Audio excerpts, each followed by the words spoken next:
Il y a énormément de jugements envers les personnes en situation d'itinérance, puis je dirais qu'il y en a peut-être plus parce qu'elle est plus visible. Ça effraie par méconnaissance et, encore une fois, on les rend responsables de la situation dans laquelle ils sont. Mais il n'y a pas personne qui est dans la rue qui choisit ce mode de vie-là. Les visages de l'itinérance sont multiples. Quand on considère qu'il y a un paquet de jeunes de 18 ans qui sortent des centres jeunesse, qui se retrouvent à la rue parce qu'ils ne veulent plus être en lien avec le système, c'est des jeunes qui sont désabusés puis qui ont besoin d'avoir un lien de confiance avec un adulte.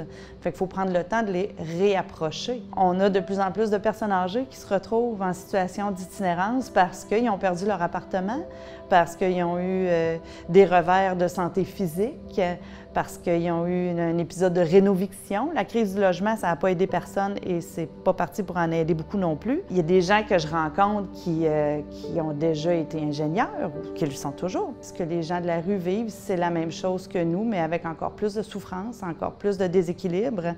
Tout ça, ça crée un impact sur le sentiment de sécurité des gens de la ville. Fait qu'ils sont montrés du doigt comme étant responsables de notre insécurité, alors qu'ils sont plutôt les victimes et le symptôme de notre système qui va moins bien.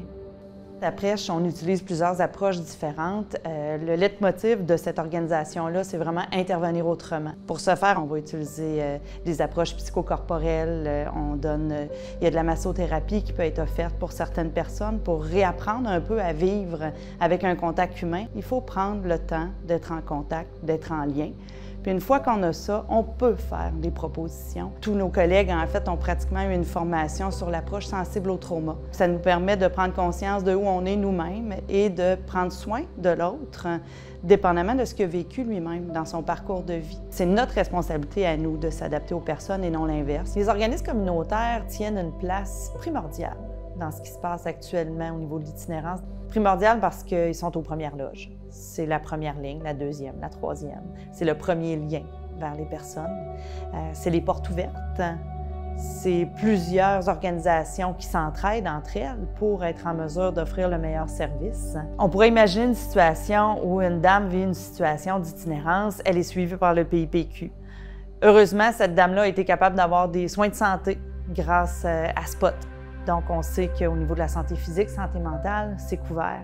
Si en plus l'archipel d'entraide s'implique pour la référer vers un appartement logement d'abord et que par la suite, avec l'aide des intervenants de pêche, on peut faire du maintien au logement, sur le parcours de cette personne-là, on se sera tous impliqués à hauteur d'homme, puis on aura fait la différence. L'apport de Centraide pour pêche a eu une incidence qui est quand même magistrale. Dans les dernières années, on a développé Sherpa, la bâtisse dans laquelle on se trouve présentement, où on a 77 appartements avec l'espace Sherpa en bas, la galerie d'art, le café. Quand ça a été le temps de chercher des fonds pour ce projet-là, les seuls qui ont cru en nous, c'est Centraide. Si on n'innove pas dans ce milieu-là, bien, on meurt. Parce que les organismes communautaires, présentement, sont en survie. Pourquoi c'est important de faire un don solidaire? C'est important parce que ça me permet de continuer à faire ce que je fais. C'est important pour nous, parce que ça va nous permettre d'être là pour vous.